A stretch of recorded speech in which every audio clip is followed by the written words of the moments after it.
Brought to you by BedroomBattlefields.com, this is the Tabletop Miniature Hobby Podcast.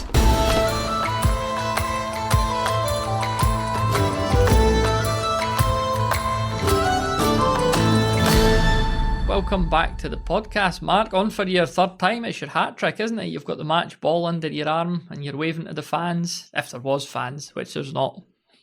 Am I both the match ball holder and the fan? Yeah.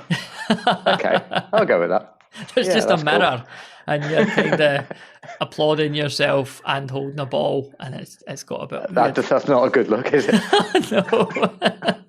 You know, in these days of social media and stuff, it's probably not the worst thing that's been put out there. So that's very true. Yeah. So you've been out and about, haven't you? You've done what none of us really do. You've went out and met people and stuff. How did that go? It sounds terrifying. Yeah, it was really interesting. So about 2.5 weeks ago, I went to the Partizan show that's on in Newark in Nottinghamshire here in England.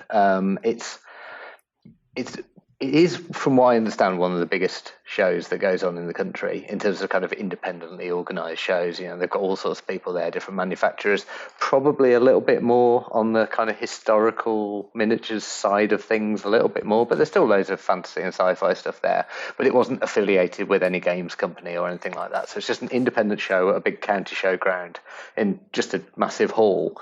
It was... The thing that I'd heard about it is, well, A, it was relatively close to where I live, so that was quite good. But the other thing I'd heard is that apparently this is the place where you get to see the most spectacular kind of demo games. People spend, you know, maybe at their club or whatever, they'll spend the whole 6 months or the year beforehand preparing a table and a game that they're going to take. And they bring this sort of event and they play out this huge game. I mean, they don't play it in the sort of traditional sense of playing competitively or to try and kind of definitely get to a conclusion. They're just sort of progressing through the game and chatting to people about it when it's on. But it was just a really good opportunity just to see stuff kind of in the flesh, because it crossed my mind actually that the sort of relatively limited amount of playing I've been doing since getting back into the hobby sort of 5 years ago has been in, you know, sort of just one person or just another person or just a small table, and I've really enjoyed all that and that skirmish gaming. But what I haven't seen a kind of like big scale thing. I did have a little bit of a look around me to see if there are any clubs. This was a couple of years ago, and there are a couple of clubs near me, but they meet on a Wednesday night, and a lot of them, one of them it's basically just like a 40k club. I wasn't that interested in that. And the other one was a club, and they got some stuff on their website, but it kind of looked very just a little, I don't know, perhaps it looked a little old-fashioned, and maybe I felt like it wasn't really for me. So going to this show, my main objective was I was just really keen on actually seeing the stuff happening, you know, like actually in the flesh, a big show on with, you know, hundreds of figures on the table, brilliant terrain, and there was absolutely loads going on. There was probably 60 or 70 games, and I'd say, 3/4 of them were really spectacular, and even the ones that were more basic looking were still good. So it was just really good, plus loads and loads of traders and stuff like that. So yeah, really cool event. Like I was saying though, I was quite nervous about going, and it's kind of weird. It's a lot of people talk about imposter syndrome, don't they? And I think that there's something about this hobby where my previous experience had been very much that teenager at school, sharing White Dwarf, going to Games Workshop shops occasionally, going to each other's houses. It kind of like existed in that little space, that sort of safe space when you're a kid. But I hadn't really sort of done anything that was perhaps pushing at the fringes of it in terms of kind of getting involved and meeting people and talking to people. And I was probably being a bit snobby, but I thought that with it being a bit more of a historical sort of based convention, it would be either really boring old people, or that there would be like really nerdy people who would be really socially awkward, and it would just be you know 400 people walking around staring at the floor. But it wasn't like that at all. It felt like a really, really normal. It was quite a diverse group of people, more than I thought. You know, quite a lot of different ages, lots of women there as well. It wasn't just all blokes. You know, it was just, I don't know, it just felt a lot more normal, and people were really chatty and really friendly and stuff, and they weren't overbearing and sort of bending your ear with the fine details and stuff. It was much more just, you know, it doesn't matter if you're a beginner, and they sort of just chat through things from the start. And the thing that really surprised me They probably shouldn't have done really because it's not a big industry, but there was absolutely loads of the sort of names, if you like, people who are the people you've heard of and the people who make the games, and they're just walking around talking to people. I felt very sort of democratic, if you like, and they're all talking to each other. It wasn't this kind of, well, them and us or the big companies or anything. It had a really sort of grounded, everyone was there for pretty much the same reason. Even if they're trying to sell stuff, they still were just sort of enjoying the experience of being together. So yeah, really cool, really positive. Who were some of the names, if you like, that you saw pottering about? So the Perry brothers were both there, and they were walking around and talking to people. They didn't actually put a game on this year, but I think they have done historically in the past. But they just appeared to have just come for the sake of it. There was a Perry Brothers sort of stand selling their stuff, but that was being staffed by other people, and it was kind of, they weren't running it as a shop, but they were just sort of there enjoying stuff. There's Mark Coppleston was there. He's a sculptor who I think used to do a lot of stuff for GW back in the day. He does a lot of freelance stuff now and puts out things through North Star. He was there with his game. There was just all the people representing the other companies, like Pete Berry from Bacchus, who you spoke with. He was there, and lots of, I mean, they're not sort of famous people by any means, but sort of people who are like bloggers, podcasters, YouTubers, just those kind of people covering it. I saw the people from the War Games magazines. So the editor of Miniature War Games, I forget the chap's name. You've spoken with him on the show, haven't you? John, yeah, he was there. And also Dan, who's the editor of War Games Illustrated, was there. And it was just really kind of felt really, I don't know, it just felt like everyone kind of came together, really. It was a lovely sunny day, and so it kind of felt quite celebratory. And I know, obviously, with having, probably there weren't many events during COVID, so this probably was the biggest first one back. And with it just being in May, it was just really, really cool experience, actually. And I got there literally when it opened, went straight in, and I stayed pretty much till the end. Even though I was on my own, just walking around, just sort of, it was a £5 to get in, and it was just a really well spent day, actually. And I was amazed by how broad a church it really is. There wasn't a kind of, there was no sense of, oh, we're doing this and this is how you do it and this is the right way. There was all sorts of different games going on, from very simple ones to very complex ones, hundreds of miniatures to just a few, really amazing terrain to shoeboxes on a table. And it just felt really inclusive and kind of what actually this is probably all about. Mm-hmm. Did you kind of overthink like what your aim was when you got there and what you wanted to get out of it, or were you just happy to turn up and see what happened? Yeah, I think that's why I enjoyed it the most, actually, because I just decided to go and went, no, do you know what? I think I'm going to go along. And I had the day available. It was on a Sunday, and I just went with a really open mind of just, if I'm here for 2 hours, that doesn't matter. And as a result, I kind of threw myself into it a bit more and was just like going up to people and chatting to them, which is probably something I'd normally be a bit nervous of doing. But I don't really know why, because I'm confident in my daily life and at work and stuff. But sometimes with it comes back to that idea, probably it's a bit of a nerdy hobby maybe, and it's sort of one of those things that maybe you feel you don't really want to tell people you do because they'll think you're a nerd, but at the same time you don't want to talk to the nerds about it because you're cooler than them. I'm just thinking it's just like a ridiculous dichotomy. That fear of like going up to someone who's literally like playing miniatures and you ask them about it and they just turn around and smash you in the face because you're a nerd. But, exactly. Were you able to speak to folks playing games and that as well, or is it a kind of a no-no that you go up and talk to folk when they're...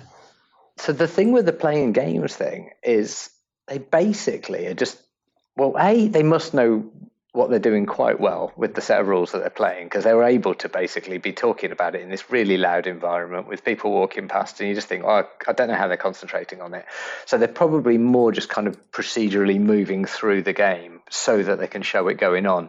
And as a result, they were just stopping all the time just to turn around and talk to people. There was no sense of like, well, they're busy doing their thing. It was very much like they were spending more time with a back turned to the table, inviting people in and chatting to them than they were turned around playing the miniatures. So, that was really...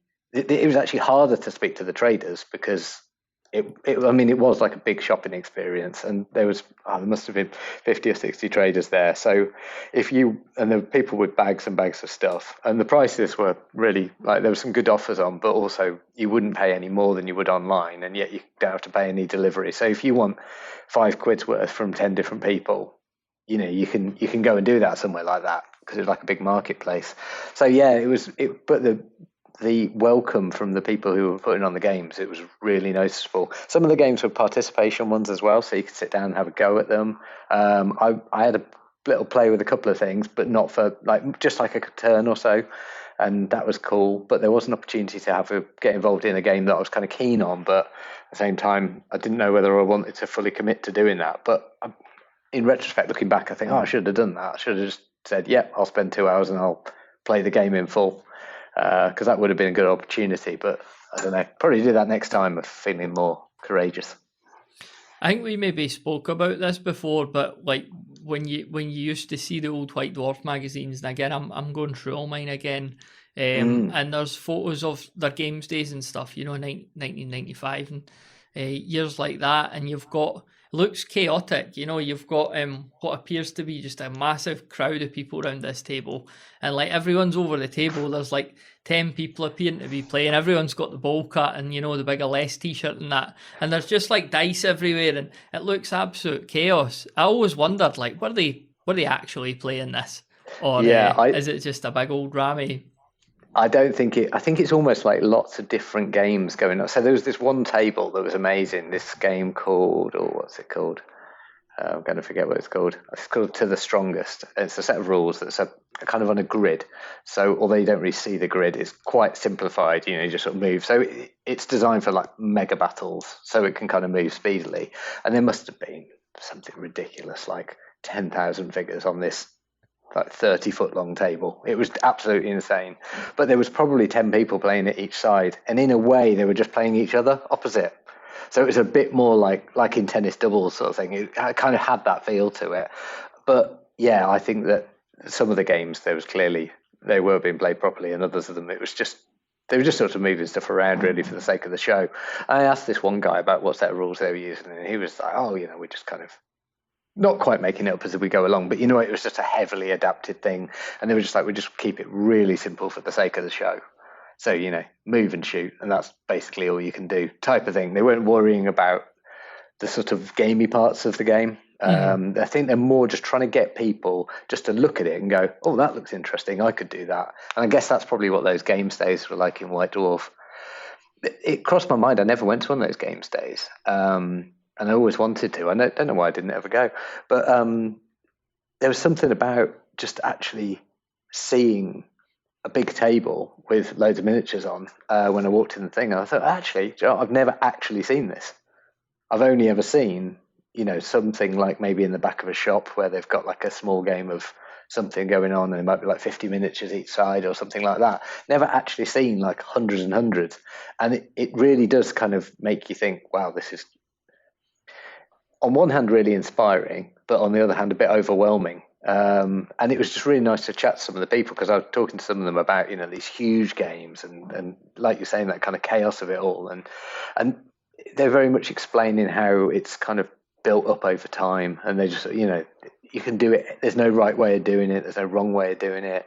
Just this is how they like doing it there. But they'll play tiny games on the club on a Thursday night. And it felt like they were really interested in putting on the biggest, most spectacular show as possible for the sake of hooking people in. And I think that's something that's really stuck with me, because when you used to look at those White Dwarfs, it wasn't necessarily you thought you were going to play one of those giant epic games, but they were the ones you always looked to in the middle pages of the magazine, always, because it's just that wow factor, isn't it? Mm-hmm, mm-hmm.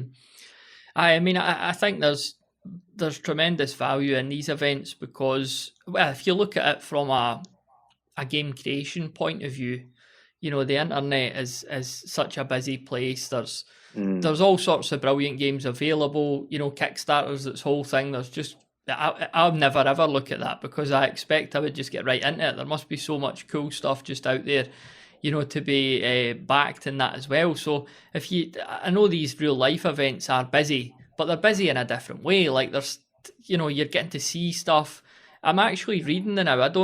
I've never known very much about D&D, and I've never played it, but I'm reading a book about it now and its origin story and stuff. I can't remember the name off the top of my head, but it's interesting. The period in the book that I'm at now, it's quite early on, and it's talking about how D&D really, like, it almost had no chance of success because it came about, fantasy stuff was still like totally frowned upon in the early 70s, and it was like a set of rules and there were no miniatures, and it was just it required like a referee or a dungeon master. It had all these reasons why it was almost certain to fail. But it said that Gygax, he went to Gen Con, which was a big convention. I think it's still on the go these days, but he was turning up to that and showing people his game in a really engaging and personable manner. And the author attributes it to just, it took on from there. People went, they met him, they played his game, he showed them it, he explained it to them. And they kind of put it down to that. He was turning up to this thing and he was just engaging with people, showing them the game. And and I think the fact that it was such a completely, this huge paradigm shift, isn't it, of how to play a game. But that bizarrely, although some like role-playing games, before he invented that, just weren't even a thing, and it's just a completely crazy sort of left turn. But actually, once you get over those hurdles and those barriers, what you're presumably doing by showing it to someone is kind of them tapping in and they're going, oh, it's like what we used to do when we were kids and just playing imaginary games. I know how to do that. And I think that's what these events are really good for, is taking something that potentially seems overly complex or overly difficult and then showing it to you in this way that you kind of think, oh, do you know what? Actually, now I've seen it, it makes so much more sense and it's so much more straightforward. Going to the Partizan show, the one thing I kind of came away with is, didn't come away sort of thinking, oh, well, it's really confusing because there's loads of different rule sets out there and tons of different miniature lines and different scales and anything like that. It more just felt like actually all of the things I saw, in spite of the fact they're all sort of different games in inverted commas, is none of them are like a boxed game. None of them are like a Monopoly set or a chess set. They're all just a kind of system for creating a story on the table. And actually, it almost doesn't matter whether you've got a mass battle army or a small skirmish warband or this rule set or that rule set or this size miniatures or that. It's kind of actually the narrative storytelling thing. You just need those mechanisms and those tools just to enable the storytelling, really. That was the one thing that every single table had in common, is it was just reenacting or setting out this imaginary encounter. And it's really cool actually when you see it. It's really freeing because you're just like, actually I can just do whatever I like and it's mine. And everyone here is doing whatever they like. There's no one there was not a single person just playing something by the rules. And I think that's something that's really, really, it's not unique to wargaming, but it's kind of, it's very much shares that with role playing. Whereas perhaps board gaming, which I do like board games, but they're very much more prescriptive. And the idea is that you play them to the rules using the components in the box, and that's a kind of contained experience, more like a video game or watching a film or reading a book. Whereas it feels that maybe wargaming, role-playing games, more like a creative pursuit. What were some of the sort of coolest stuff you've seen? I know you've got pictures, we'll link to them in the Discord, but in terms of tables, terrain and stuff like that? Some of the stuff was just absolutely spectacular because it's the kind of thing that you look at and it's the overall picture of how it all goes together. It's just completely compelling and just like, and your eye is just drawn straight in like a museum display or something like that. It just looks like this whole diorama, and all the bases and the dice and the bits and the bobs on the table just kind of melt away and you just see it.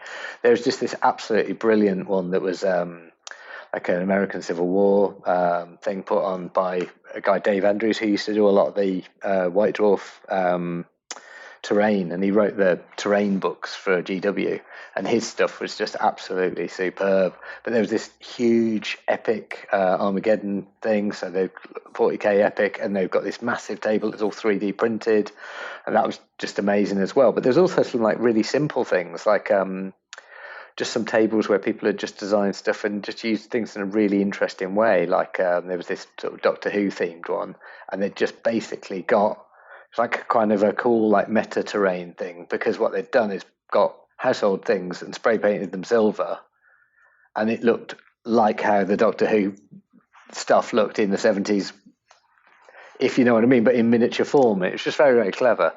And then some of the games that they had on as well were just sort of really, really just they're doing something with the terrain that I never really thought of before, of actually modelling the terrain to create just that total immersion. So there was this sort of World War II table, and it got like houses, and all the houses have got back gardens, and they've got bins, and they've got flower beds, and they've got wheelbarrows lent up, and there was bikes and roads and paths, and it was just like, it was literally like a model village, just completely precise. As to how you go about doing that, I don't know. It's kind of overwhelming, but it's just so brilliant. You just think it just would create a completely immersive environment.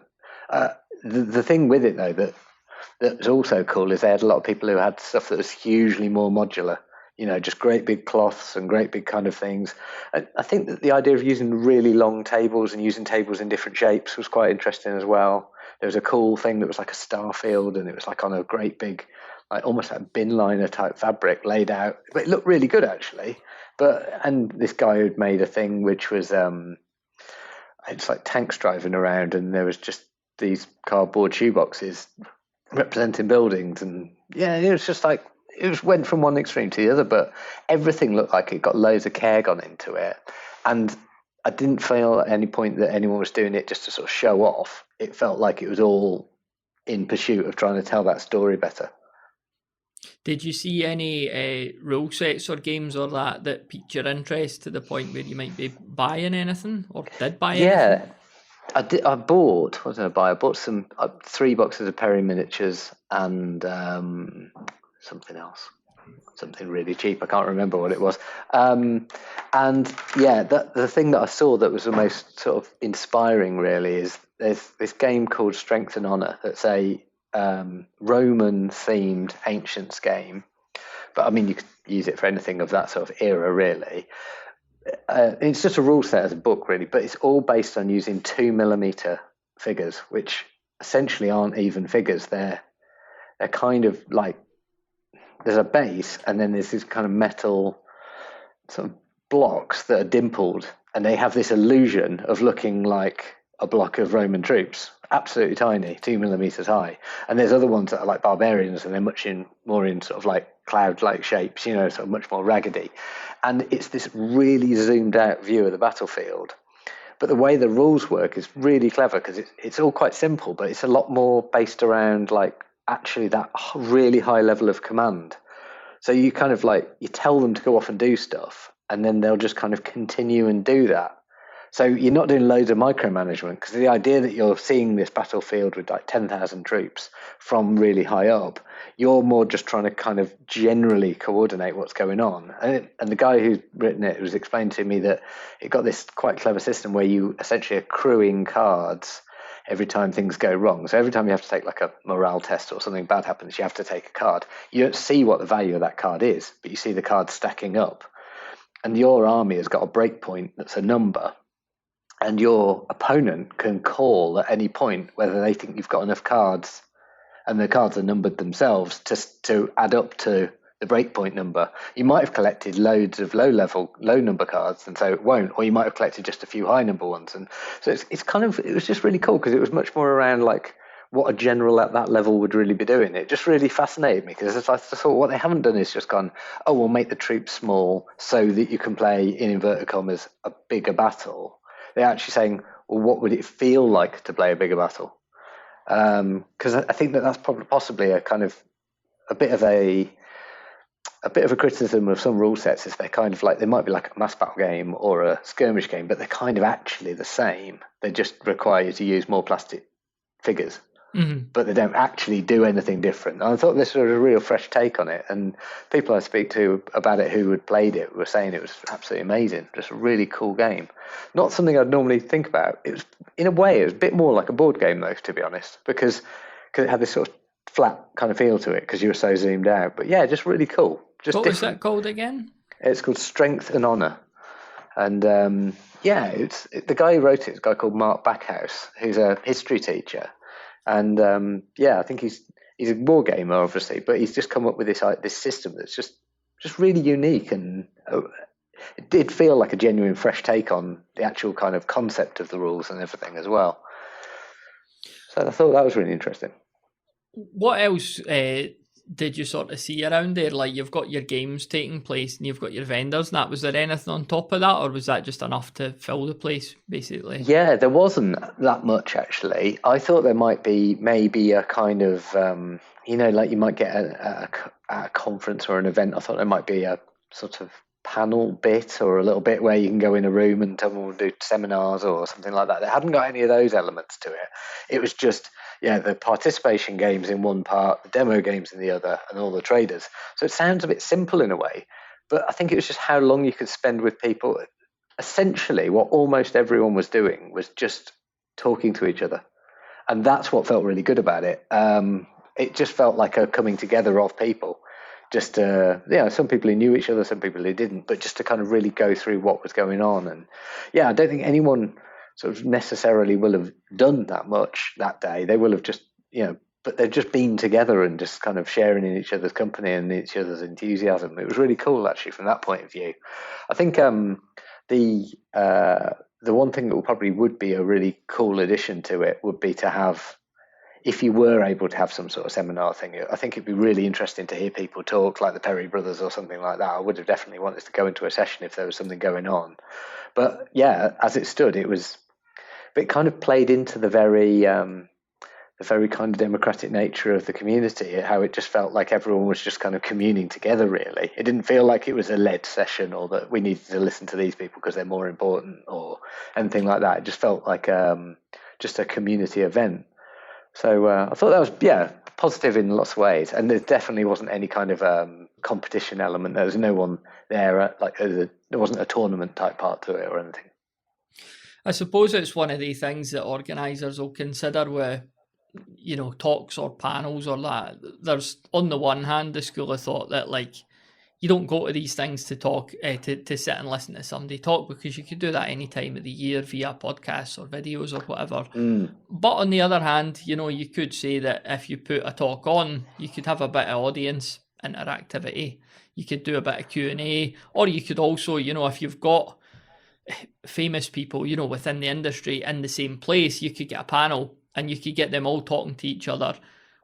That might be difficult to organise outside of something like this. So I think there are definite advantages if they wanted to go down that route in the future. It's probably something I would at least take part in, I reckon. I think that would be valuable. The thing that I know that I've spoken about this before to you, and I've put stuff on the Discord about this, about kind of trying to get more young people involved in the hobby and stuff. And there were kids there, and they were with their mums and dads and stuff like that. That was cool. But those are probably the ones who've been exposed to those things quite well. And it did make me think you could run an event of that nature. You wouldn't have all the traders, but have some demo games of different interesting things going on. And I think put that in an environment, and then maybe have some game designers talking about their job as a game designer and what it's like to work in the industry. And I think you could bring school kids to something like that, or bring that into a school, and that'd be really quite a valuable thing. I mean, you could widen it out and do it for role-playing games, board games, sort of maybe all like analog gaming. But it just feels a bit like, it's almost like it exists as this actually quite well-supported, self-supporting industry.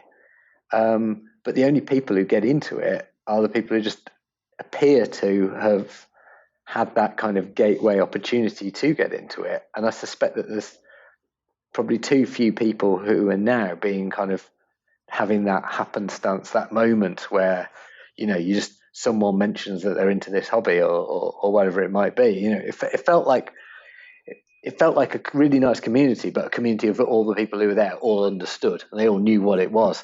There wasn't the kind of, it'd be better to have something like that where people might just come in a little bit more off the street and just just learn about it without expecting to do so.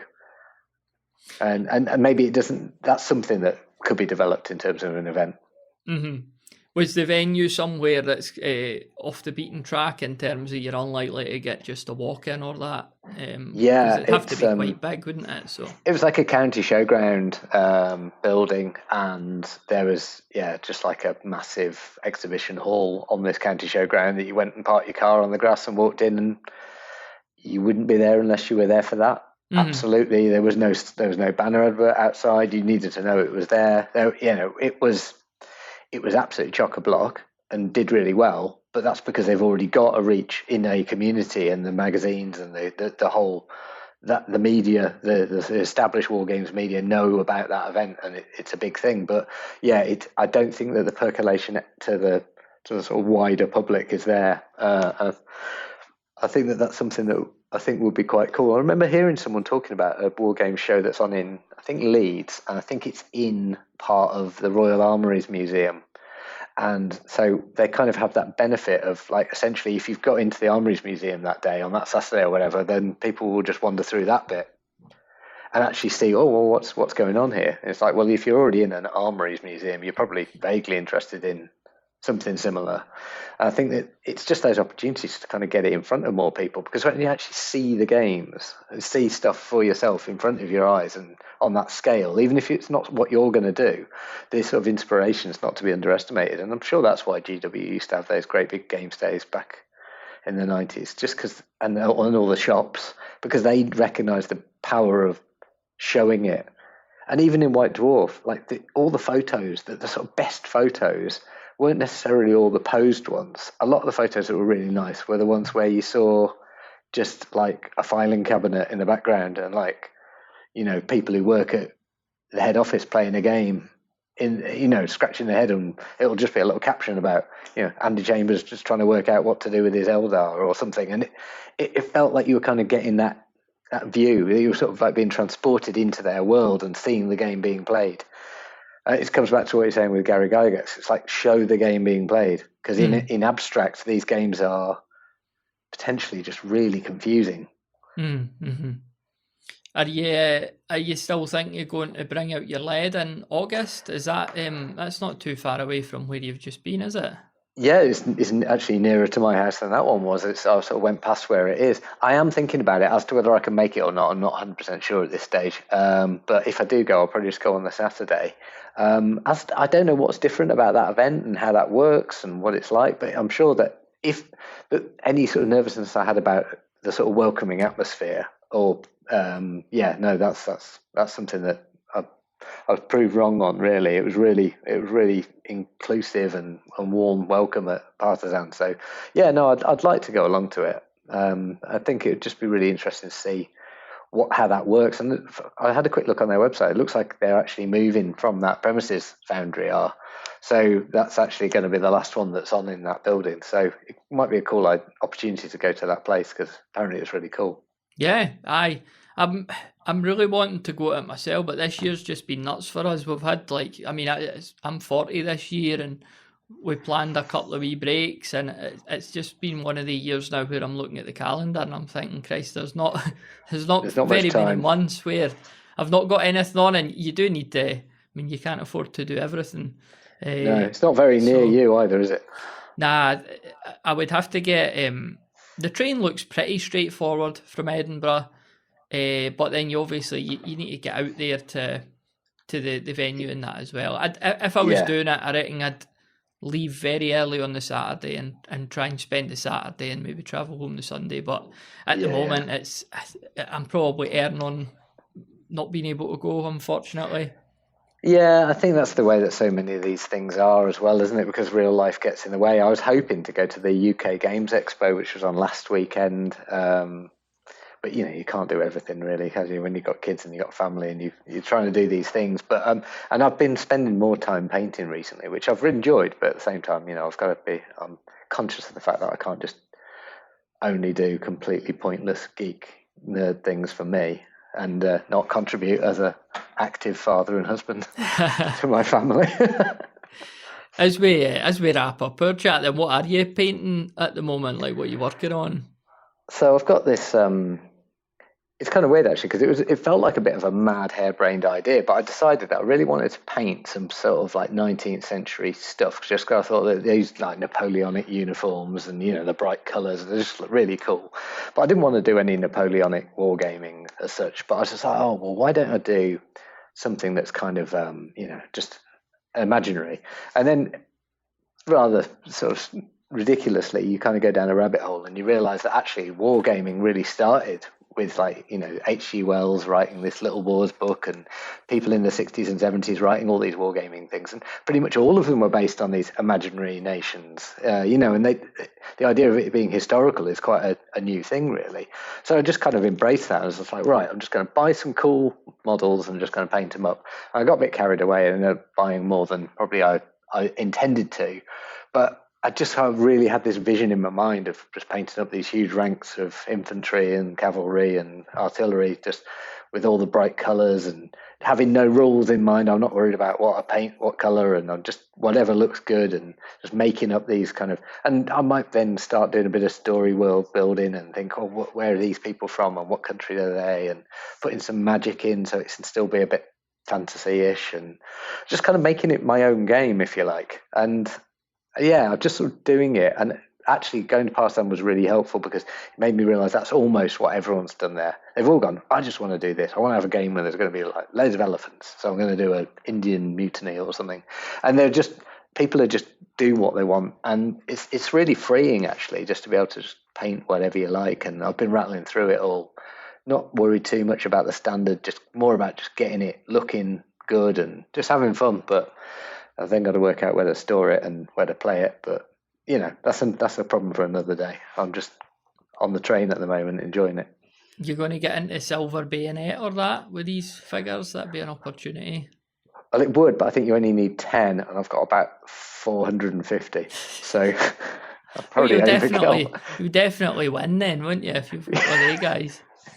Exactly. Versus like one little goblin or something and a whole army. So yeah, I think it's more about just, I'm almost not even worried about what rules I use. I think I'm just trying to take in a real kind of like, not so much what game are you playing, but what world are you creating? What's the story? So I'm kind of just enjoying it in this really loose way, I think, actually, and just thinking, do you know what? And even if I don't actually do anything at the end of it as such, I'll say don't do anything. Even if I don't do what I imagine I'm going to do at the end of it, if I've enjoyed myself along the way, then it's all been completely worthwhile. Yeah, definitely. That's what it's all about, isn't it? It's a hobby, shouldn't be a chore. I mean, there are going to be times where it's chore-ish, but it shouldn't always be like that. Yeah, no, not at all. And actually, I've found that as I've been focusing on painting quicker, or not focusing, but sort of perhaps defocusing and just painting, I've actually felt a lot more real enjoyment for that. But at the same time, I'm really looking forward to.